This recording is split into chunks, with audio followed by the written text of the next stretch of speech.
Today we are going to demystify one of the most confusing aspects of healthcare in India, the health insurance claim process. Specifically, we will look at the exact steps for cashless versus reimbursement claims. Our goal today is to strip away the jargon and give you a clear, step-by-step manual on how to get your claim approved without the stress. Let's start with a simple analogy. Think of hospital bills and insurance claims like a speed bump. Nobody likes them. They are unpleasant and they slow you down. But if you navigate them carefully and follow the rules, you get over them safely.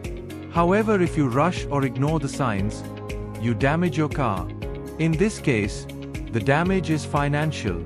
One small mistake can inadvertently turn a smooth cashless claim into a tedious reimbursement claim. Our goal is to avoid processing delays and protect you from unexpected out-of-pocket surprises. In the Indian health insurance ecosystem, there are only two paths you can take. Path 1 is cashless. This is the quick win.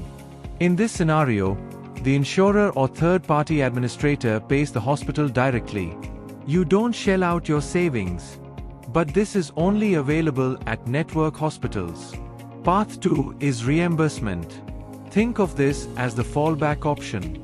Here, you must pay the hospital bill from your own pocket first, and then fight to claim that money back later. This usually happens if you choose a non-network hospital, or if your cashless request gets denied. Let's look at how a cashless claim actually unfolds on the ground. It starts the moment you admit yourself into a network hospital. From there, the hospital's dedicated insurance desk takes the lead by sending a pre-authorization request to your insurer. Your insurer then reviews the medical details to provide an initial approval. Finally, once your treatment is complete, the hospital and insurer settle the bills directly between themselves. This process is designed to keep your role minimal so you can focus on recovery. Just keep in mind that this seamless experience is reserved strictly for hospitals within your insurer's designated network. When it comes to a planned admission, a scheduled surgery or a procedure you've known about for weeks, you actually have the luxury of time. It is vital that you use this time to your advantage. This first phase is your window to verify that your preferred hospital is indeed part of your insurer's network. Once that is confirmed, you must notify your insurer or TPA at least 48 hours before you even arrive at the hospital. By intimating them early, you give the hospital insurance desk enough time to raise pre-authorization request while you are still at home. This simple bit of prep work ensures that by the time you walk through those hospital doors for your procedure, the financial approval is likely already waiting for you, allowing you to focus entirely on your recovery instead of the paperwork. But what about emergencies? In an emergency admission, your first priority is obviously medical care. Proceed immediately to the nearest hospital. However, once the patient is stable, the clock starts ticking on your insurance. This brings us to step 2, intimation. You or a family member must notify the insurer within 24 hours of admission. Failure to do this is one of the most common reasons a cashless claim gets rejected and converted into a reimbursement claim. Once you intimate them, if you are in a network hospital, they will handle the rest of the processing. Whether planned or emergency, you need to be armed with the right paperwork at the hospital desk. Ensure you have these 4 items ready. First, your insurance e-card or policy number. This is your coverage ID. Second, a valid photo ID like an Aadhaar card or PAN card. Third, for planned cases, you typically need the doctor's referral or advice note. Fourth, carry copies of your medical history or prior records. And a pro tip, keep both digital scans on your phone and physical photocopies of these documents. It speeds up the admission process significantly. Now let's talk about the harder path, reimbursement claims. This applies if you go to a non-network hospital, or if your cashless facility was denied due to a technicality. The trade-off here is significant. It requires much more paperwork and effort from you. The cycle moves through 4 distinct phases. First, you settle the full hospital bill up front from your own pocket. Next, you gather and upload every required document to the insurer's portal. From there, the insurer takes over to process the file. Stay alert during this stage, as they often reach out for specific clarifications. Finally, once the verification is complete, you receive your reimbursement. If you are stuck in the reimbursement path, you must be precise to get your money back. Step 1 is intimation. Even if you are paying cash, you must inform the insurer immediately, 48 hours prior for planned, or within 24 hours for emergencies. Step 2 is documentation. Do not leave the hospital without collecting everything. The discharge summary, the itemized final bill, payment receipts, prescriptions, and all lab reports. Step 3 is submission. Upload clear scans to the insurer or TPA portal. And step 4 is follow-up. If the insurer raises a query, respond immediately. Delays here mean delays in your bank account.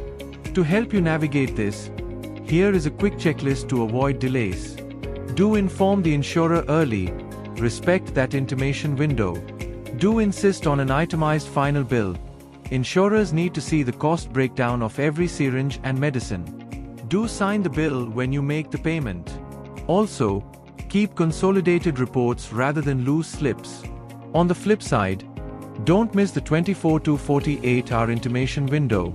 And do not leave the hospital without your discharge summary. That document is the holy grail of your claim. Remember, early intimation is the single most critical factor.